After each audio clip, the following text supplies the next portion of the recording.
Sir आप कांग्रेस में भी रहे हैं और कांग्रेस की विचारधारा में भी आप जुड़े हुए थे और अब आप बीजेपी की विचारधारा में आ गए। तो सर आपकी व्यक्तिगत विचारधारा क्या है मेरी व्यक्तिगत विचारधारा है हिंदू कि क्या मुसलमान रह सकते हैं हिंदू राष्ट्र में? हिंदुत्व मेरी रगों में है। अब बात आ गई है गौड़ साहब के कार्यकाल की। कैसा राजकुमार गौड़ जी का कार्यकाल रहा है? तो सड़कें करवाना या नालियाँ बनवाना ये कोई बहुत बड़ा काम नहीं है। जयदीप बियानी जी ने विपक्ष में रह के क्या भूमिका निभाई? जब भी कोई धरना प्रदर्शन होता था बियानी जी हमें नहीं दिखते थे।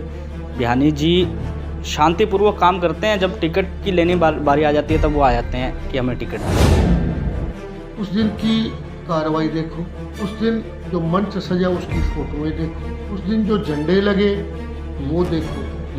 जहाँ तिरंगा होना चाहिए था वहाँ दलित एक्शन कमेटी का झंडा था। जो केंद्र का पैसा था वो तो उसकी भूमि तक भी सीमित नहीं था कि जो ज़मीन है उसके बराबर भी नहीं था।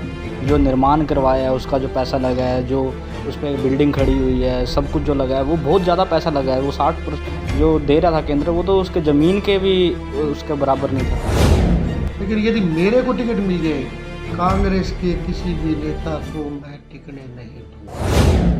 नमस्कार, आप देख रहे हैं द न्यूज़ 13। मेरा नाम है अमृतपाल। गंगानगर विधानसभा में विभिन्न तरह के लोग मिलते हैं, विभिन्न तरह के नेता मिलते हैं। गंगानगर एक ऐसा जिला है जहां पर आपको हर तरीके की विचारधारा मिल जाएगी, हर तरीके के लोग मिल जाएंगे। उसी विचारधाराओं के इर्द गिर्द राजनीति भी चलती है। गंगानगर की राजनीति की खास बात यह है कि यहाँ पर विधानसभा क्षेत्र के हमेशा सरकार के विरुद्ध ही लोग खड़े होते आए हैं और जीतते आए हैं। कभी निर्दलीय जीत जाते हैं तो कभी पार्टी से हटकर चुनाव लड़ते हैं तो जीत जाते हैं, और जब पार्टी के साथ चुनाव लड़ते हैं तो सामने किसी और पार्टी की सरकार होती है। और लोग यहाँ पर दबंगता से भी बात करते हैं। ऐसे ही दबंग नेता के साथ हम आज बैठे हैं। आज हम बैठे हैं जयदीप बियानी जी के साथ। जयदीप बियानी जी, आपका स्वागत है हमारे शो में। नमस्कार। बियानी जी, आपका लुक सबसे ज़्यादा चर्चा में बना रहता है। सर ये लुक का बारे में बताइए, क्या राज है इस लुक का? नहीं, कोई राज नहीं है इस लुक का। थोड़ा मेच्योरिटी दिखलाने के लिए मैंने अपने चेहरे पर दाढ़ी रखी है। डाई मैंने कभी किया नहीं। अच्छा, जो नेचुरल है, नेचुरल है। मैं तो जैसा दिखता हूँ आपको ना वैसा मोदी अंदर जी से से हूँ। कंपेयर कर लेते हैं कि मोदी जी की भी दाढ़ी रखी हुई थी तो। नहीं नहीं, कहाँ मोदी जी कहाँ मैं। आप तो एवरेस्ट की चोटी का मुकाबला एक धूल से कर रहे हैं। मेरा मोदी जी से कोई मुकाबला नहीं है। जैसा मैंने आपको पहले बताया कि जैसा मैं ऊपर से हूँ वैसा ही अंदर से हूँ। मेरे में कोई बनावट नहीं है, ना मेरी भाषा में कोई बनावट है, ना मेरे रंग रूप में चेहरे में कोई बनावट है। जो कुछ भगवान ने दिया है वो कुदरती है। और सर मेरा यही क्वेश्चन है अब अगला आपसे कि राजस्थान में आपको बीजेपी का कौन सा नेता ऐसा अच्छा लगता है कि जो मुख्य धारा में आना चाहिए, राजस्थान की पॉलिटिक्स में सीएम फेस बनना चाहिए?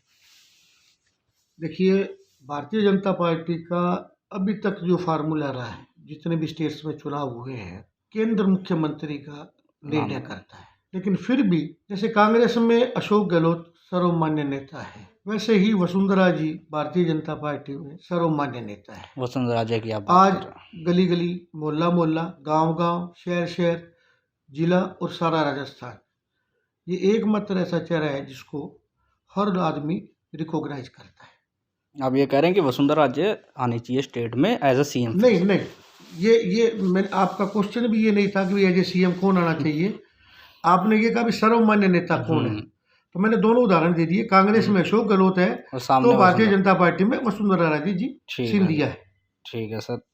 सर आपने राजनीतिक करियर में जैसे आप पूरे जब से आपने होश संभाला है और अब तक आपका ऐसा कौन सा कार्यकाल लगा है कि कौन से नेता का कार्यकाल लगा है जिसमें आपको लगता है गंगानगर में सबसे ज़्यादा काम हुआ है?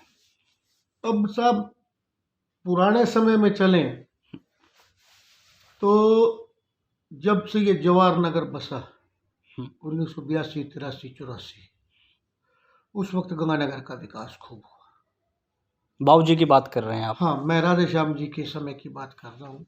और वो समय की मांग थी कि गंगानगर सीमित क्षेत्र में सिमट कर रह गया था। उस वक्त जनसंख्या बढ़ रही थी तो ये एक आवश्यक भी था। लेकिन समय की मांग को भांपते हुए राधे श्याम जी ने काम उस किया। वक्त खूब विकास किया। ठीक है सर।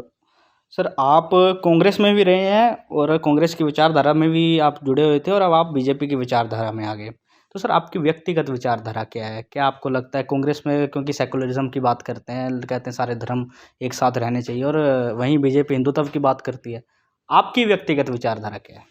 मेरी व्यक्तिगत विचारधारा है हिंदुत्व। हिंदुत्व।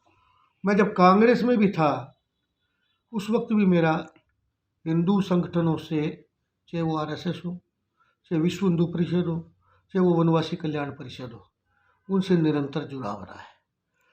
इस बार भी जब मैं टिकट लेने के लिए गया तो मैंने पायलट साहब को यही कहा था कि मैं हिंदूवादी कांग्रेसी हूँ। उन्होंने मेरे को पूछा भी हिंदूवादी कांग्रेसी ये क्या है? तब मैंने ये कहा साहब मेरी रगों में हिंदुत्व है। कांग्रेस तो मेरी राजनीतिक विचारधारा है। आज भी 2019 में मैंने विधिवत रूप से भारतीय जनता पार्टी को ज्वाइन कर लिया था। लेकिन उससे पहले भी चाहे मैं राजनीति कांग्रेस के मार्फत से करता रहा हूँ, लेकिन हिंदुत्व से जुड़ा हुआ कोई भी कार्य ऐसा था उससे मैं कभी भी अलग नहीं रहा। 2018 के चुनाव से पहले भी रामनवमी की शोभा यात्रा निकली थी। चाहे लोग रामनवमी की शोभा यात्रा को हिंदूवादी संगठनों से जुड़ा हुआ देखते रहे होंगे, लेकिन मैं गले में भगवा पटका डाल करके उस शोभा यात्रा में सबसे आगे था। सर अभी जो अपने दर्शक देख रहे होंगे सर, इनमें है ना मिसकंसेप्शन बहुत है हिंदुत्व को लेके। आपने हिंदुत्व की विचारधारा बताई, सर आपके हिसाब से हिंदुत्व क्या चीज़ है, क्या से आप इसको देखते हैं? हिंदुत्व की देखिए, जैसे मैं पैदाइशी सनातनी हूँ तो मेरे लिए प्राथमिकता है अपने सनातन की रक्षा करना।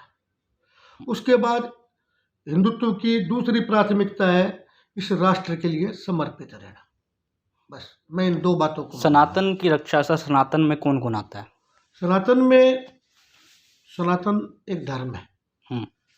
मेरे दादाजी ने भी अपने ट्रस्ट का नाम सेठ गिरधारी लाल बियाणी सनातन धर्म शिक्षा ट्रस्ट। तो सनातन एक धर्म है और जो हमारे जो 33 करोड़ देवी देवता हैं उनकी उपासना करते हैं, मैं उसको सनातन मानता हूँ। क्योंकि सर हम बात करते हैं बीजेपी कार्यकर्ताओं से, वो सनातन का कहते हैं कि सिख, हिंदू, जैन, बौद्ध ये चारों सनातन के ही पार्ट हैं।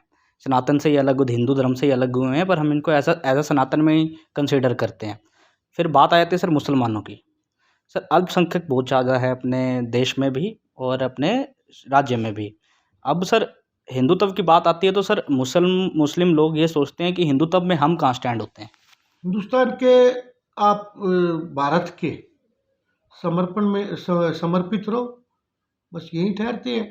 भाई ईसा को मानने वाला ईसाई, मोहम्मद साहब को मानने वाला मुसलमान, गुरु ग्रंथ साहब को मानने वाला सिख, महावीर स्वामी को मानने वाला जैन और 33 करोड़ देवी देवताओं को मानने वाला हिंदू, जिसको हम मूर्ति पूजक भी कह सकते हैं। इन 5 व्यक्तियों से या इन 5 जातियों से हमारा देश बना हुआ है। इसके अतिरिक्त बौद्ध बहुत कम है हमारे यहाँ, लेकिन आप बौद्ध को भी शामिल कर सकते हो, लेकिन बाहुल्य में हिंदू है। ये 5 लोग हैं। नहीं तो सर मतलब कि वही बात तो वही आ गई ना सर, हिंदुत्व। अब लोग ऐसे कंसर्न, जैसे कांग्रेस भी ऐसे ही बताती है कि हिंदुत्व में बस हिंदू रहेंगे। हिंदुत्व अगर हिंदू राष्ट्र बनता है, हिंदुत्व की विचारधारा आगे जाती है और हिंदू राष्ट्र बनता है तो इसमें हिंदू ही रहेंगे।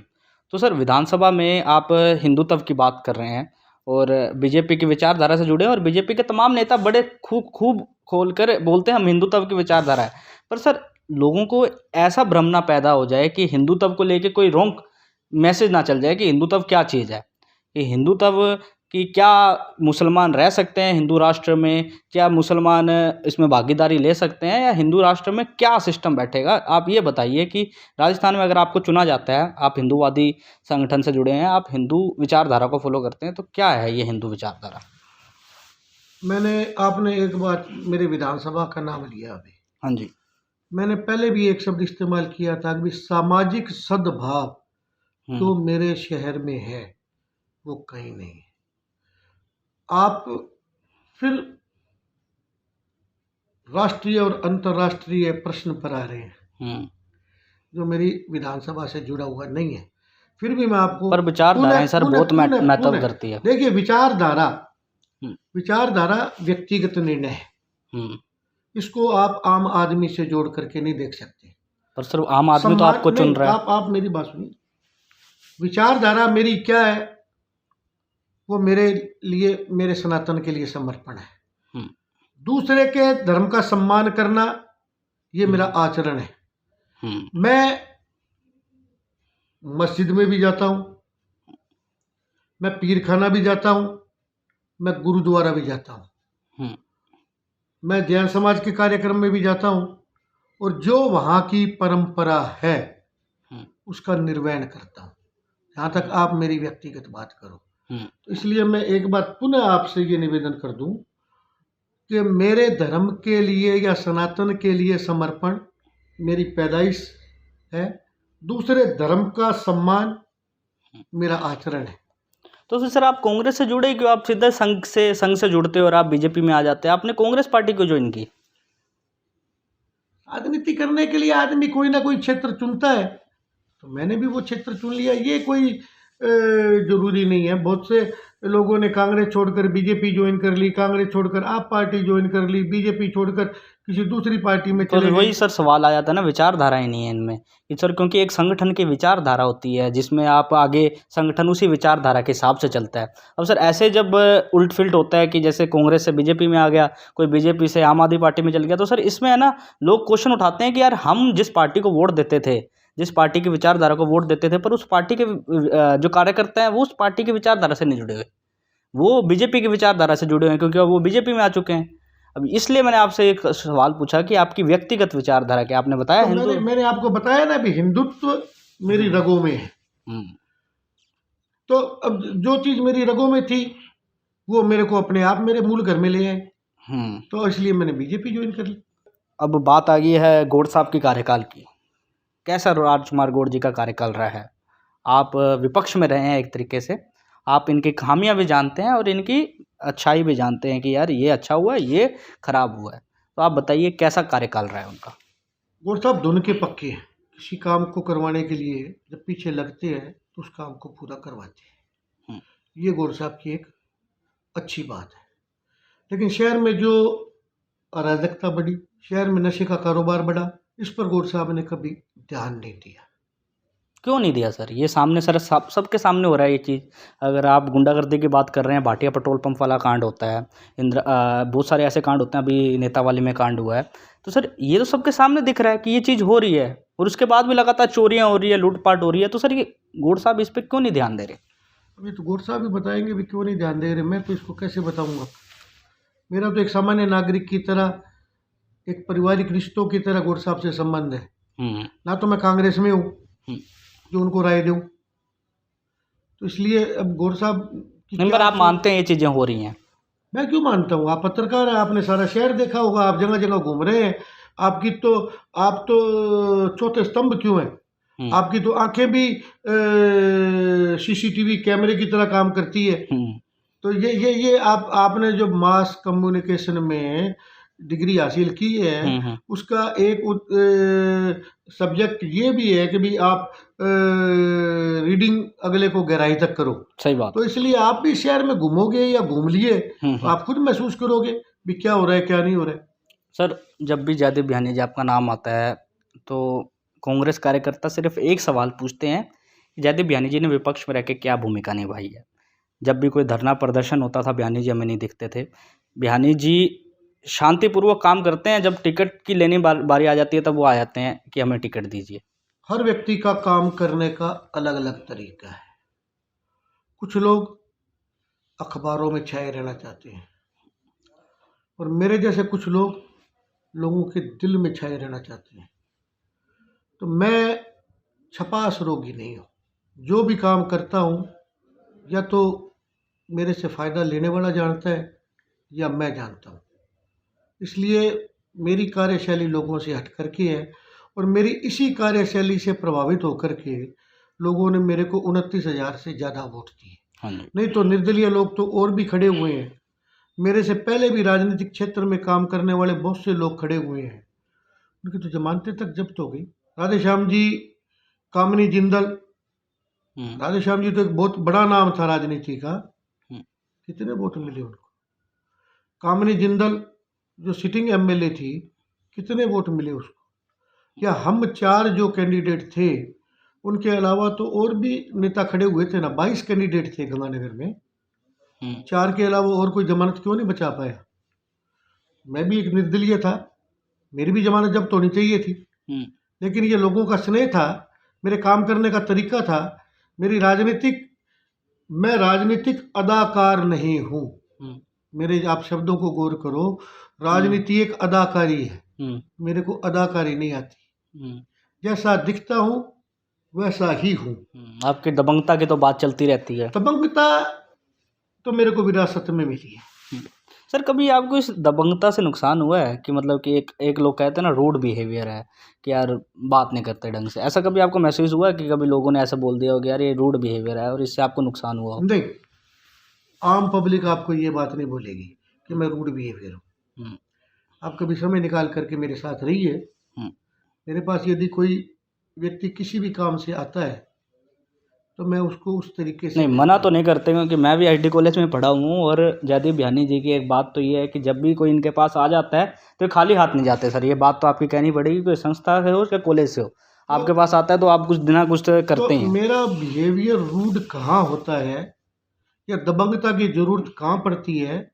दबंगता की जरूरत पड़ती है आपको प्रशासन में, आपको पुलिस प्रशासन में, या जहाँ किसी व्यक्ति के साथ कोई नाजायज घटनाक्रम हो रहा हो, और वहाँ यदि आप इंसान होकर के दबंगता का परिचय नहीं देंगे तो उससे क्या होगा? एक बेकसूर आदमी पिसा जाएगा।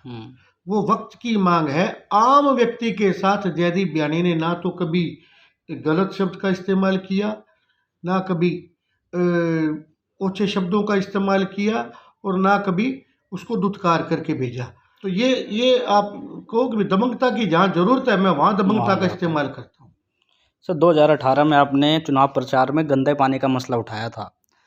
गंगानगर में सबसे बड़ी समस्या है गंदे पानी की। ये हल हो सकती है गंगानगर में कभी समस्या गंदे पानी की?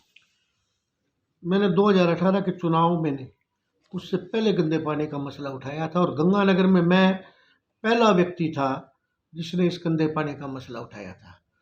और मैंने ही पंजाब तक जाकर के जहाँ जहाँ से गंदा पानी आ रहा था उनके वीडियो बनवाए, जो ट्रीटमेंट प्लांट पंजाब में लगे हुए थे उनके वीडियो बनवाए जिन पर जंग लगा हुआ था, वहाँ से पानी का सैंपल आया। एनजीटी में जो केस लगे हुए थे, जो सरकारों के जवाब थे, वो सारी फाइलें मैंने इकट्ठी करवाई।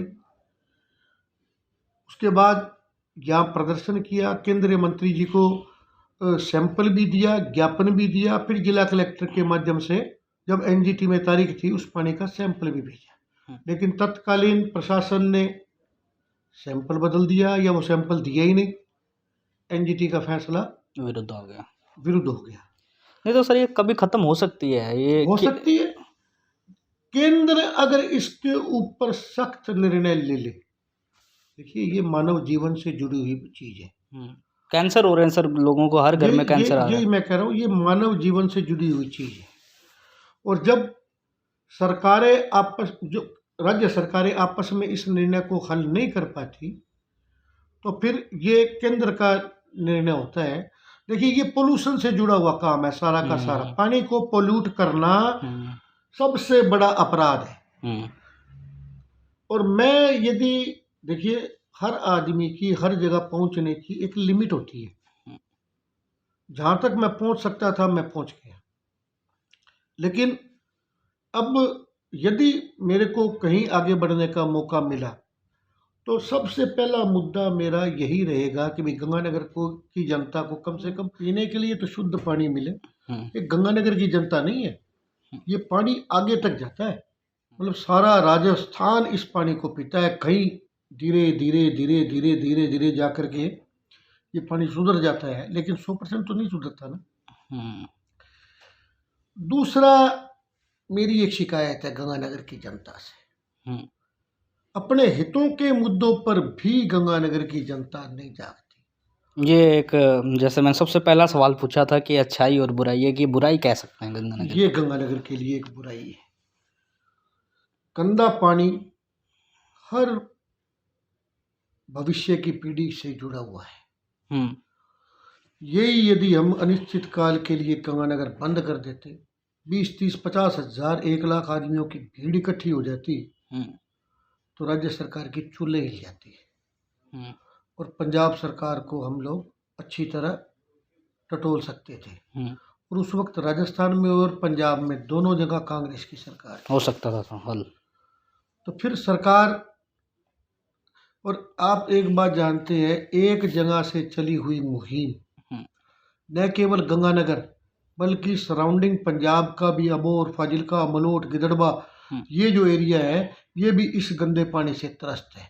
हम्म, क्यों? हमारी गंगा नहर जो है वो इस इलाके से होकर के आती है हम्म, और वो लोग भी इस पानी को पीते हैं। पीते हैं। हम्म, बूढ़ा नाला में जो पानी डलता है वो पंजाब के लोगों को भी पीने को मिलता है। हम्म, तो वो लोग भी हमारी जागरूकता को देख करके अपने आप जागरूक हो जाते और और जुड़ते। कड़ी से कड़ी जुड़ जाती। हम्म, और फिर राजस्थान और पंजाब दोनों सरकारों को सोचने पर मजबूर होना पड़ता है। हम्म, और इसमें करने के लिए क्या है? हम्म, सरकार को कोई पैसा नहीं लगाना। हम्म, जो इंडस्ट्रीज अपना गंदा पानी छोड़ रही है, हम्म, पोल्यूशन एक्ट के तहत उनको इस बात के लिए बाउंड करना है कि आप अपने फैक्ट्री के अंदर ट्रीटमेंट प्लांट लगाओ। हम्म, अन्यथा ये पेनल्टी लागू करना, क्या लाखों रुपए की जो करोड़ों अरबों का व्यापार कर रही है उनके ऊपर 10-5 लाख रुपए की अगर आप पेनल्टी लगा भी देते हैं तो वो लोग इस पेनल्टी के हैबिचुअल हो गए। कोई खास बात नहीं है। क्या है? हम्म, आखिरकार तो वो आगे मार्जिन ऑफ प्रॉफिट के अंदर जुड़ जाएगा। लेकिन उनको तो इस बात का ही नोटिस दे दिया जाए कि भी ये गलती अगर दोबारा हो गई तो आपकी फैक्ट्री को सीज कर दिया जाएगा। और जब लोग आर्थिक नुकसान में आते हैं ना, तब तब उनकी काम। टांगें हिलती है। ये केवल आर्थिक नुकसान उनको अपने प्रोडक्शन में नहीं होगा, हजारों लोग जो वहाँ नौकरी कर रहे हैं और जब फैक्ट्री बंद होने से उनकी नौकरी छिनने के कगार पर आ जाएगी तो वो भी वहाँ प्रदर्शन करेंगे कि भी अपने हालात को सुधारो। ये सबसे बड़ा कारण बन जाएगा इस गंदे पानी को सुधारने का। ये कब से आ रहा है सर गंगानगर में, कब से समस्या है ये? परसों बरस हो गए। और अभी तक इसका हल नहीं हुआ। अभी तक कोई हल नहीं निकला। मेरे बारे में मैं तो थक गया साहब। हम्म, जब गंगानगर की जनता से सहयोग नहीं मिला मैं थक गया। मेरे बाद में पेड़ीवाल जी ने इस पे एक्सरसाइज की, मेरे से डाटाज लिए सारे के सारे। वो भी पंजाब में गए, केंद्र में गए, स्टेट में गए, कई जगह गए। अब मेरे को लगता है वो भी थक जागरूक गए। नहीं है लोग इसको लेकर। गंगानगर की जनता खुद अपने हितों के लिए जागरूक नहीं है जी। ये सबसे बड़ा हित है। हमें हमें अब इससे हमें कोई पैसा मिलने वाला है? हम्म, खेती बर्बाद हो रही है, उसके साथ साथ जमीनें बंजर होती जा रही है इस गंदे पानी से। तो सर आप मतलब कि ये एक मुद्दा है ये जो बहुत मतलब कि ये तो गंगानगर के लोगों को भी देखना होगा कि इस मुद्दे को आप विशेष तौर पर जागरूक रहिए।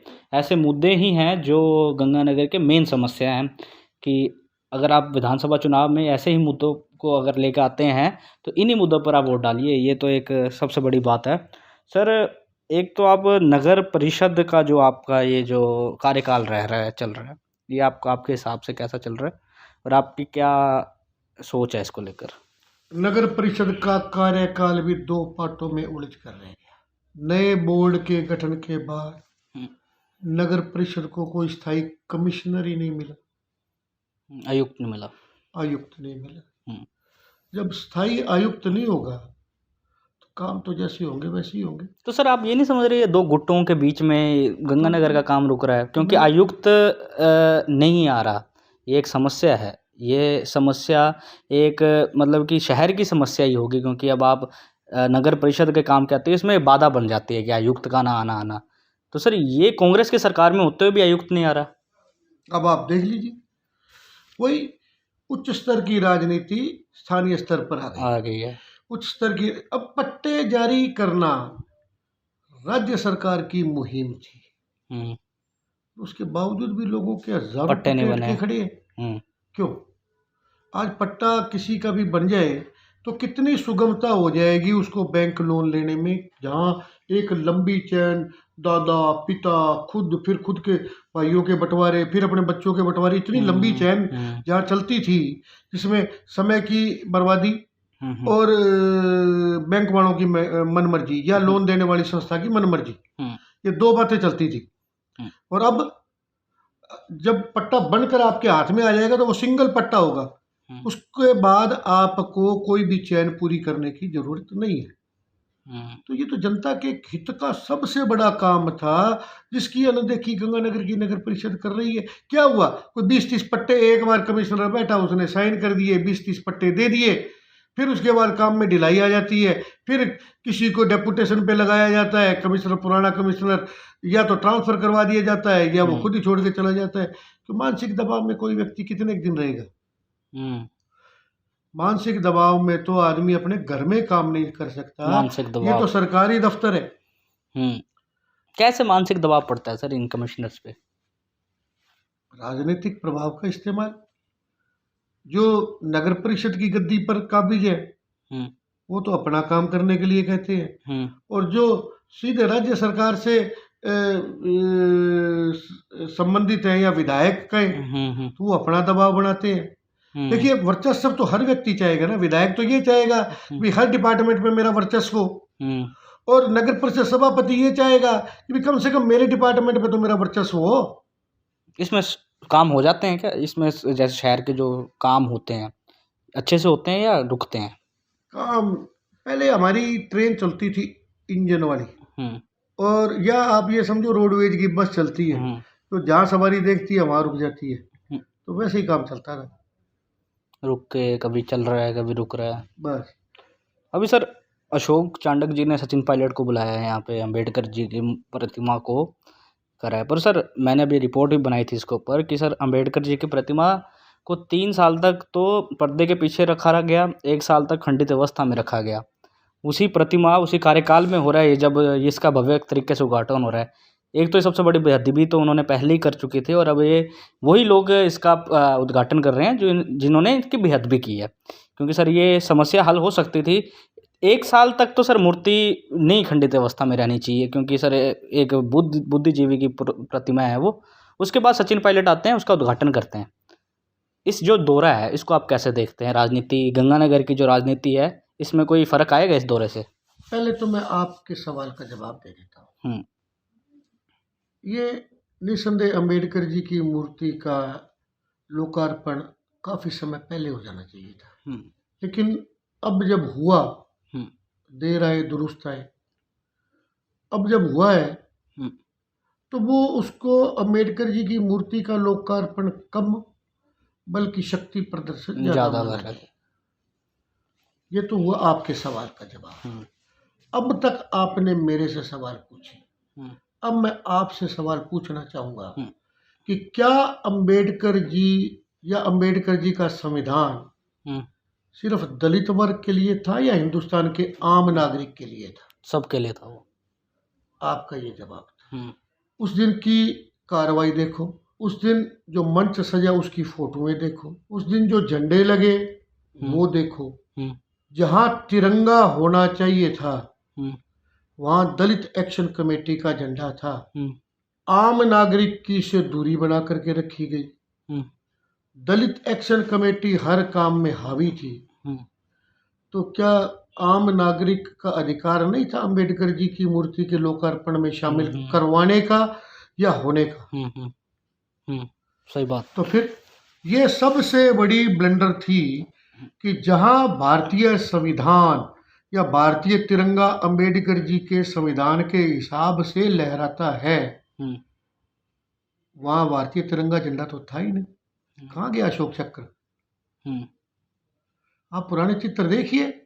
सबसे अहम सवाल, यदि आप एक स्वतंत्र पत्रकार हैं और केंद्र तक किसी बात को पहुंचाना चाहते हैं, तो नगर परिषद के अधिकारियों से, जिला कलेक्टर से, इनसे इसको ये सवाल पूछिए कि भाई ये यहाँ तिरंगा क्यों नहीं था।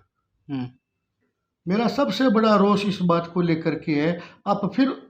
मैं फिर आपकी पुरानी बात को दोहराता हूँ कि जयदीप बियानी साहब बोलता है ये मैं बिल्कुल साफ बोल रहा हूँ। हम्म, और इस बात का जवाब हर एक वो व्यक्ति मेरे को दे जो उस दिन उस कार्यक्रम में शामिल था।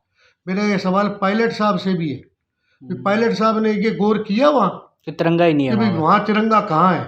पे। अंबेडकर जी की मूर्ति का उद्घाटन था, हम्म, न कि वो दलित एक्शन कमेटी का कोई कार्यक्रम था, न कि वो चाणक्य का शक्ति प्रदर्शन था। हम्म, गौड़ साहब ने शक्ति प्रदर्शन किया था सीएम साहब को यहाँ पर बुला करके, हम्म, लेकिन सारे शहर में कांग्रेस के झंडे लगे हुए थे। यहाँ तो चलो। कांग्रेस का झंडा भी नहीं लगने दिया। हम्म, ये एक अहम सवाल है जो मैं आपके लिए क्वेश्चन मार्क लगा करके छोड़ता हूँ कि इसका निदान आप यहाँ के प्रशासनिक स्तर पर क्या निकालते हैं, या चाणक्य जी के स्तर पर क्या निकालते हैं, या यदि जयपुर जाओ तो पायलट जी के स्तर पर क्या निकालते हैं। ठीक है सर, आपने बात कही अंबेडकर जी के प्रतिमा के उद्घाटन को लेकर, पर सर जो सचिन पायलट जी आए हैं, इसमें कोई फ़र्क आया है राजनीति में कि मतलब कि अशोक चाणक्य जी स्ट्रॉन्ग हो गए हों, क्योंकि सचिन पायलट जी आके यहाँ पे अब उनका प्रचार कर रहे हैं, क्या इससे कोई समीकरण बैठा है राजनीतिक गलियारों में? पायलट जी ने किसी का कोई प्रचार नहीं किया, कोई बहुत लंबा चौड़ा भाषण नहीं दिया यहाँ, हम्म, सिर्फ 7 या 10 मिनट बोले हैं पायलट जी।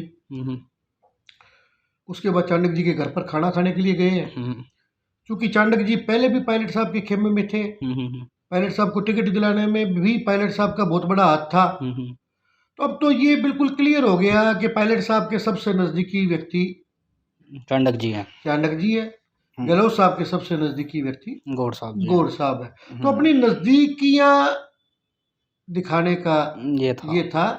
इससे कांग्रेस के इस शेयर के समीकरण पर कोई असर नहीं पड़ने वाला। नहीं पढ़ने वाला, आप ये बस, कह रहे हैं। और मैं आपको यही कहूँगा, देखिए टिकट किसी को भी मिले, हम कमल के फूल की मदद को तत्पर रहेंगे। हम्म, लेकिन यदि मेरे को टिकट मिल जाएगी हम्म, तो जनता का स्नेह, प्यार हम्म, और मेरे परिवार की पृष्ठभूमि हम्म, जो 1927 से गंगानगर की माटी से जुड़ी हुई है, हम्म, जब से ये शहर बसा है, हम्म, कांग्रेस के किसी भी नेता को मैं टिकने नहीं दूंगा। चाहे ये ट्रायंगुलर फाइट हो जाए, चाहे पिछली बार की तरह 22 के 22 आदमी खड़े हो जाए, हम्म, निस्संदेह कमल का फूल बिल्कुल खिला करके छोड़ूंगा यहाँ। चाहे कोई कैंडिडेट यहाँ आकर के उतर जाए, कांग्रेस का कोई दिग्गज से दिग्गज नेता भी इनको अगर इम्पोर्ट करना हो तो वो इम्पोर्ट कर लेंगे, तो भी गंगानगर की सीट से मैं कमल का फूल, यदि मेरे को टिकट मिल जाती है, मैं फिर इस बात को दोबारा दोहरा रहा हूँ, यदि मेरे को भारतीय जनता पार्टी की टिकट मिल जाती है तो मेरा आत्मविश्वास, जनता का मेरे से प्यार, मेरा निरंतर आम जनता के बीच में रहना। जयदीप बयानी एक ऐसा आदमी है जिसके लिए जाति, वर्ग, वर्ण कोई महत्व नहीं रखता। मेरे लिए बनियों का घर, ब्राह्मणों का घर, सिखों का घर, या किसी भी वैश्य जाति का घर, या किसी स्वर्ण का घर उतना ही अहमियत रखता है, बल्कि उससे ज़्यादा अहमियत दलित वर्ग का घर रखता है मेरे लिए। मैंने उनकी रोटियां खाई है। जिस वक्त इंदिरा चौक के वार्ड खुले थे ना पिछले 2018 के चुनाव में, तो बड़े बड़े नेताओं के होश उड़ गए थे उस वक्त। ये हुआ तो हुआ क्या, कहाँ चला गया था कांग्रेस का पंजा। आपको वहाँ पे सबसे ज़्यादा समर्थन मिला? सबसे ज़्यादा, आप पुराने रिकॉर्ड निकाल के देखिए, 6000 वोटों से एक साथ मैंने नीचे से ऊपर जंप लगाया था। आप दूसरे नंबर पे आ गए थे। तो ये उन लोगों का मेरे से पारिवारिक जुड़ाव है, मेरी तीसरी पीढ़ी का जुड़ाव है ये। मैं अपना जुड़ाव नहीं कह रहा, जितना मैं उनके नज़दीक रहा हूँ उतने ही उनके नज़दीक मेरे पिता रहे हैं, उतना ही उनके नज़दीक मेरे दादा रहे। बहुत बड़ी जिम्मेवारी आ जाती है ना ये तो, आप पे हाँ, भी आ जाती है कि आपने कैसे उनके साथ, उनके सुख दुख का भागीदार, मेरे सुख दुख के भागीदार वो लोग। सर आपने थोड़ा सा, अपन इस बात पे आते हैं कि आपने एक प्रेस कॉन्फ्रेंस की थी हाल ही में धान मंडी के चुनावों को लेकर। इसका एक सवाल है कि सर ये जो आपने कहा था फर्जी वोट बनाने के आरोप लगाए थे आपने धर्मवीर जुडेजा पे, क्या ये मसला सुलझ गया? क्योंकि हमने पिछली बार धर्मवीर जुडेजा से बातचीत की थी इंटरव्यू में, तो उन्होंने कहा था अब हमारा मसला सुलझ चुका है, अब हमारी मेरी और बयानी जी से अच्छी बातचीत चल रही है, कोई दिक्कत नहीं है। मेरा पहले भी धर्मवीर से कोई विरोध नहीं था। अच्छा, दूसरी बात, वो प्रेस कॉन्फ्रेंस का मैं एक हिस्सा था, मैंने नहीं बुलाई थी वो प्रेस कॉन्फ्रेंस। लेकिन देखिए, एक व्यापार मंडल की मर्यादा होती है। व्यापार मंडल को आप राजनीति का अड्डा या गद्दी पर काबिज होने का अड्डा मत बनाओ। जो जिस व्यापारिक क्षेत्र का आदमी है उसी यूनियन में उसी का वोट होना चाहिए। अब कुछ लोग हमारे इस बात पर एडमेंट थे कि जो वोट पहले बने हुए हैं और इस व्यापार से नहीं जुड़े हुए, उनके वोट तुरंत प्रभाव से खारिज करो। तो वो तो अभी तुरंत प्रभाव से खारिज हुए नहीं है। लेकिन धर्मवीर ने ये विश्वास दिलाया है कि भाई आगामी चुनाव से पहले जो वोटों का रेनोवेशन, जो वोट रेनोवेट होंगे, जिन वोटों को बनाया जाएगा, दोबारा बनाया जाएगा, उसमें अब धान मंडी के व्यापार से जुड़े हुए लोगों को बनाया जाएगा, उससे अलग वोटों को नहीं। ये अमेंडमेंट आएगा आप ये अमेंडमेंट नहीं है। अमेंडमेंट देखिए, संविधान के हिसाब से तो ये वोट पहले भी नहीं बने थे। अच्छा, यदि हम तो बन कैसे गए सर ये वोट? मतलब अगर सब हर यूनियन में ऐसे ही होता है साहब, कैसे बन जाते हैं? आज फर्जीवाड़ा तो था, आप ये कह रहे हैं? हाँ था, निस्संदेह था। एक बात और है, जब हमारे संविधान में ये लिखा हुआ है जिस भी फर्म का वोट बनेगा वो अपनी फर्म का चेक देगा, और ये पेटीएम से और एक एक मोबाइल से 20-20 आदमियों के पेटीएम हो गए, तो वो क्या है? संविधान की तो कोई मर्यादा रखी नहीं।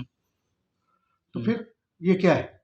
और आजकल आप भी जानते हो साहब, यूनियनों पर लोग काबिज होना चाहते हैं, बरसों बरस तक अपनी हुकूमत चलती रहे। अगर यूनियन में गंगानगर की कोई सी यूनियन देख लो, हर जगह यही काम हो रखा है। जो एक बार बन गया उसको दोबारा कोई हटाने वाला होता नहीं। हटाने वाला क्यों नहीं होता? अभी वो 250 वोट में 100 वोट तो अपने फेवर के पहले ही बना लेता है, 50 उसको लोग वैसे ही वोट दे देते हैं। सर आप गंगानगर के भी कांग्रेस से थे और आप बीजेपी में भी आ गए सर। गंगानगर की कांग्रेस, गंगानगर की सर, और बीजेपी की कांग्रेस में, बीजेपी की पार्टी, हाँ बीजेपी पार्टी, श्री गंगानगर की बीजेपी पार्टी में क्या फर्क देखने को मिला स्थानीय राजनीति में? बीजेपी एक संगठन है, मैं स्थानीय नहीं जिला स्तर की बात कर रहा हूँ।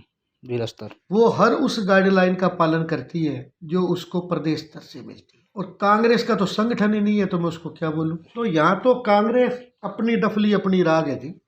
यहाँ गौड़ साहब की कांग्रेस अलग है, चांडक साहब की कांग्रेस अलग है, सेवा दल की कांग्रेस अलग है, जिले की अलग अलग विधानसभाओं की कांग्रेस अलग अलग है।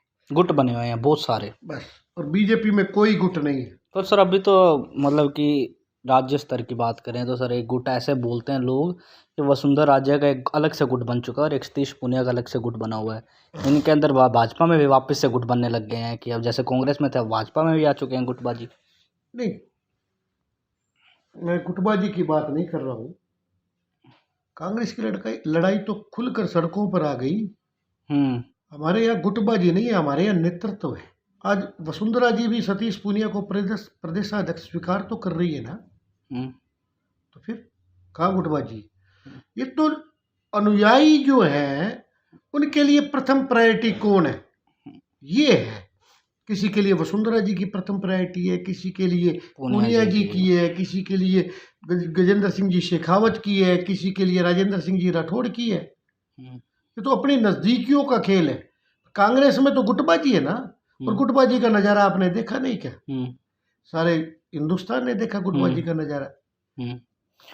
सर आप अगर विधायक बनते हैं, क्या प्राथमिकता रहेंगी शहर को लेकर? क्या आप बदलाव लाना चाहते हैं शहर में? अमन शांति, नशा मुक्त गंगानगर, ये सबसे पहला मेरा उद्देश्य होगा। बस ये बदलाव आ गया। सर ये नशा कहाँ से आ रहा है सर? इसके बारे में थोड़ा सा बताइए कि गंगानगर में पंजाब से आ रहा है, पाकिस्तान से आ रहा है, कहाँ से आ रहा है? नहीं, पाकिस्तान के तो कितने ड्रोन मार गिराए हमने यहाँ, उसमें तो बीएसएफ पूरी मुस्तैद है। सही जो खेप आ रही है वो पाकिस्तान से और दिल्ली से भी आ रही है। अभी एक नाइजीरिया को कोई वहाँ पकड़ा भी था। ये हुआ तो साहब, नशाखोर कहीं से भी नशा ले आता है। जब पुलिस का डंडा चलेगा ना तो सब भाग जाएंगे, सप्लायर भी भाग जाएंगे और यहाँ लोकल बायर भी भाग जाएंगे। लेकिन सख्ती दिखानी पड़ेगी, और जब प्रशासनिक छूट, प्रशासन को राजनीतिक छूट पूर्ण रूप से मिल जाएगी ना, तो पुलिस भी इस बात से खुश नहीं है कि भी उनके इलाके में अराजकता हो।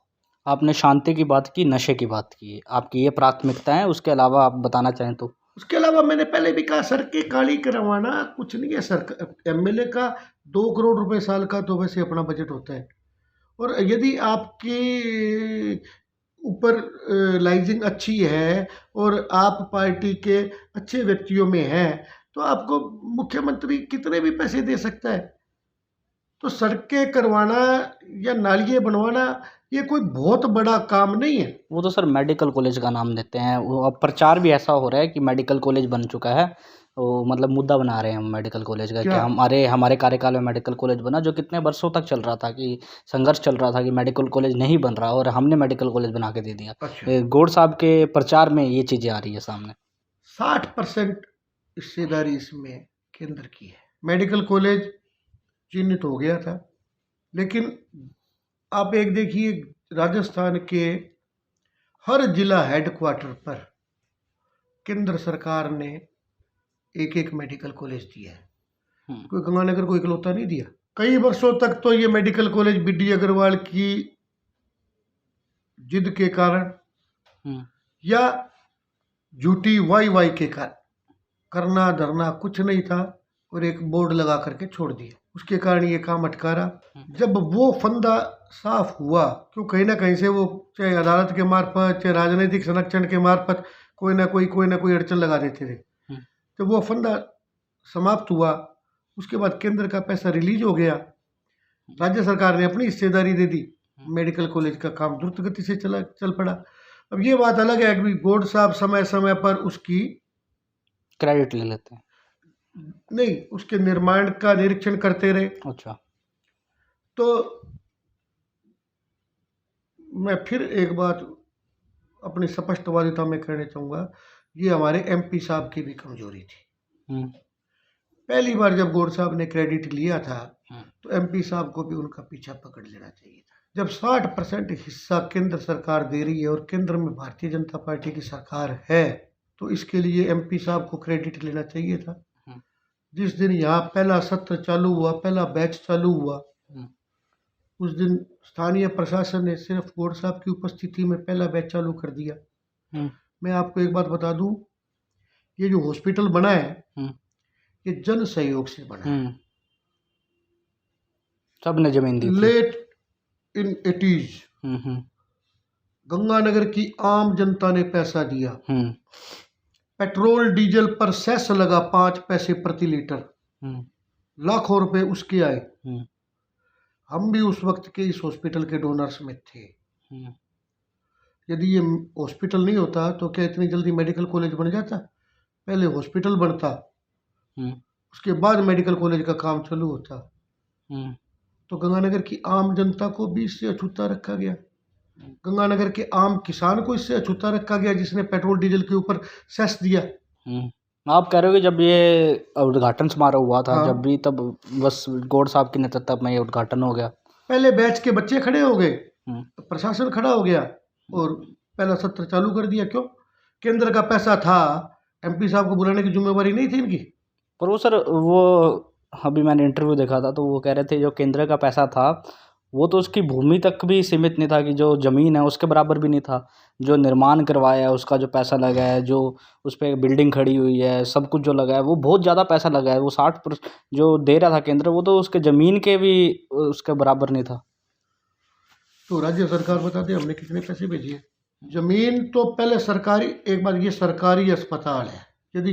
यदि राज्य में कांग्रेस की सरकार है तो ये जमीन कांग्रेस की नहीं है, ये सरकार की जमीन है। अब भारतीय जनता पार्टी की सरकार आ जाएगी तो इसका क्या पट्टा चेंज हो जाएगा? राजकीय अस्पताल की जमीन है। किसी समय में जब ये अलॉट हुई होगी जमीन, तो उस वक्त भी तो सरकार ने अस्पताल के नाम से अलॉट की थी या कांग्रेस पार्टी के नाम से अलॉट की थी? तो फिर ये कहते हमने यूआईटी से ली है जमीन।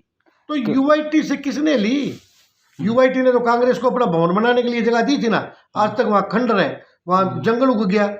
अगर रात को कोई जानवर वहाँ छिप कर बैठ जाए तो सुबह तक तो वो आम जनता को नुकसान पहुंचा दे। फिर इतना था तो अपना भवन क्यों नहीं बनाया उन्होंने? दूसरे लोगों के लिए तो ये नियम सरकार का कि भाई आपने इतने साल के अंदर निर्माण नहीं किया तो आपका पट्टा निरस्त कर दिया जाएगा। तो ये पट्टा निरस्त क्यों नहीं हो रहा? इतनी थी तो अपना घर तो बनाओ पहले। आम जनता के घर के लिए आप क्रेडिट ले रहे हो। इसकी जमीन के बराबर नहीं थी या वो नहीं थी। जमीन किसकी थी? राजकीय अस्पताल की थी। ये राजस्थान सरकार का मतलब जो भी पार्टी उस पर सत्तासीन है वो है, न कि एक पर्टिकुलर पार्टी। तो फिर राजस्थान सरकार तो फिर जितना कंस्ट्रक्शन में पैसा लगा उसका 60% केंद्र ने दिया।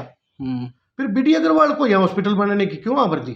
अशोक गहलोत साहब यहाँ नींव का पत्थर रख के गए थे, तो फिर वो तो सरकार की जमीन थी। बीडी अग्रवाल कौन था वहां भवन बनाने वाला? लेते बीडी अग्रवाल अलग, जमीन की कीमत अलग से लेते ना बीडी अग्रवाल से। भारतीय जनता पार्टी का नाम आते ही तो जमीन की कीमत कैलकुलेट करने लग गए। कांग्रेस ने अपने भवन पर बनवा के दिए क्या ये medical college? Sir last question मेरा आपसे, इस इंटरव्यू का लास्ट क्वेश्चन, और सर ने, जयदीप जी ने बहुत ही दबंगता से जवाब दे रहे हैं। और आखिरी क्वेश्चन ये है सर, अगर आपको टिकट नहीं मिलती, आप किसको चाहते हैं बीजेपी की टिकट मिल जाए? जब दूल्हा खुद सेरा बांध कर खड़ा है तो अपना सेरा उतार के दूसरे के सर पे रख देगा? नहीं, आपके अलावा भी नेता होंगे जो नहीं, किसी को भी दो ना पार्टी, मैं अपनी पैरवी कर सकता हूँ, बाकी जिसको भी पार्टी देगी वो सिर उतारी है।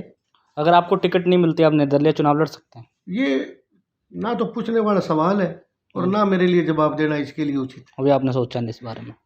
ये नहीं, ये जवाब देना भी उचित नहीं है मेरे लिए। जैसे कि आपने देखा, आज हमारे साथ गंगानगर के दबंग नेता और तमाम समाज सेवी, सामाजिक मुद्दों को उठाने वाले नेता जयदीप बिहानी जी हमारे साथ थे।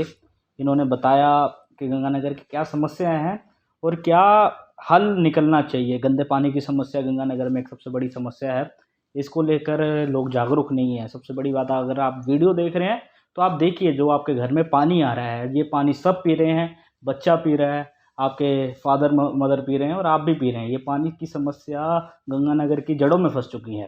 ये समस्या के ऊपर जयदीप जी ने सबसे आवाज़ उठाई थी, महेश पेडीवाल जी ने भी आवाज़ उठाई है। और एक समस्या ये है, एक सामाजिक, ये समस्याओं पर ही चुनाव लड़ा जाना चाहिए। हमारे चैनल के ऊपर तो यही कहना चाहेंगे कि इस समस्या को हल करवाएं जल्दी से। और जो तमाम बड़े बड़े मुद्दे थे, जयदीप बिहानी जी की विचारधारा जानी कि क्या सोचते हैं जयदीप बिहानी जी शहर को लेकर, अपनी पार्टी को लेकर और व्यक्तिगत पॉलिटिक्स को लेकर। ऐसी तमाम बड़ी खबरों के लिए बने रहिए द न्यूज़ 13 के साथ। जयदीप बिहानी, धन्यवाद आपका, ऐसे ही हमारे साथ बने रहिए।